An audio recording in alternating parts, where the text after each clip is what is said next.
সবাই ভাবে বড়লোকের ঘরে বিয়ে মানেই রাজরানীর মতন জীবন, দামি শাড়ি গয়না গাড়ি এসি ঘর সব কিছুই আছে আমার, অথচ মা বাবাকে এক কাপ চা খাওয়ানোর মতো সামর্থ্যটুকু নেই আমার হাতে। আমি প্রতিদিন ভালো খাই, ভালো পড়ি, কিন্তু যখন জানি মা হয়তো সারাদিন না খেয়ে শুয়ে আছেন, বাবার ঔষধ ফুরিয়ে গেছে, তখন নিজের খাবারটা গলা দিয়ে আর নিচে নামে না। আমি বড়লোক ছেলের বউ হয়েছি ঠিকই, কিন্তু নিজের মা বাবার মুখে হাসি ফুটাতে পারিনি। বিয়েটা ছিল আমাদের গ্রামের সবচেয়ে ধুমধাম বিয়ে। লোকে বলল তোর তো ভাগ্য খুলে গেছে, কিন্তু তারা তো জানতো না এই বিয়েটা আমার জীবনের সবচেয়ে বড় পরীক্ষা হয়ে দাঁড়াবে।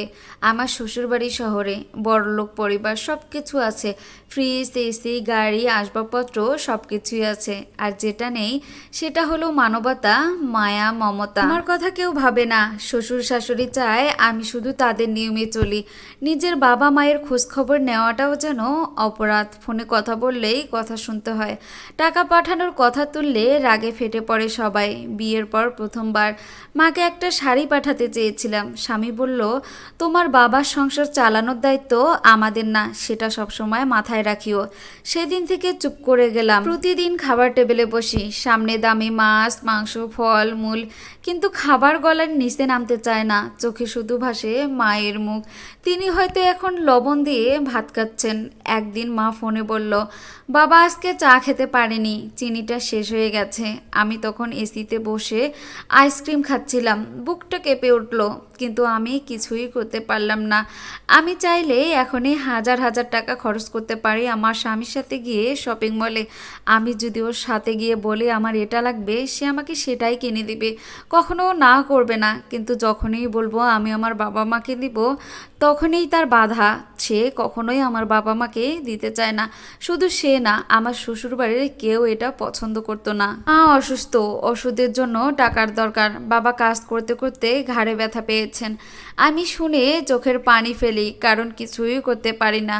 একবার মা ভীষণ অসুস্থ হয়ে পড়েছিল, ডাক্তার বলেছিল কিছু পরীক্ষা করাতে হবে। মা লজ্জায় আমাকে কিছু বলেনি, পরে এক আত্মীয়ের কাছ থেকে জেনেছিলাম।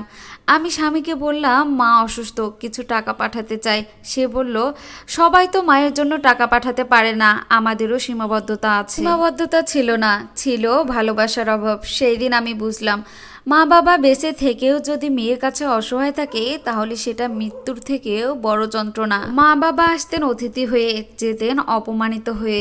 সবাই ভাবে মেয়ের বিয়ে দিলে বাবা মা হয়তো একটু শান্তি পায়, কেউ ভাবে না বিয়ের পর সেই মা বাবা কতটা ছোট থাকে, কত অপমান গিলে চলে যেতে হয় হাসি মুখ নিয়ে।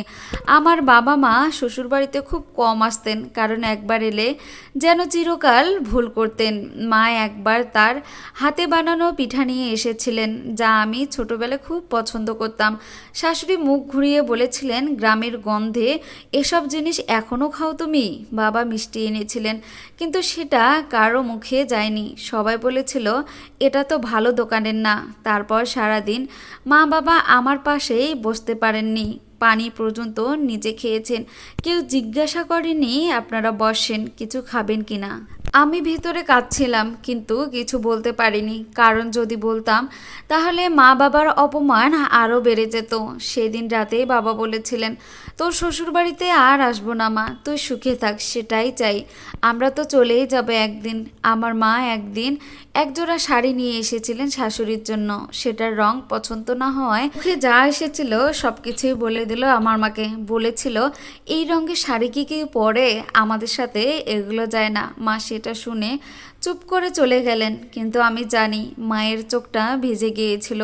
শ্বশুরবাড়ির মানুষজন বুঝতেই চায় না, যাদের কাঁধে ভর করে আমি আজ এই সংসারে দাঁড়িয়ে, তাদের সম্মানই আসল সম্মান। আমি চাই কেউ যেন তার মা বাবাকে এমন অবস্থায় না দেখে। আপনার শ্বশুরবাড়ি হোক বা স্বপ্নের সংসার, যেখানে মা বাবা অপমানিত হন, সেই ঘর কখনো ঘর হয় না।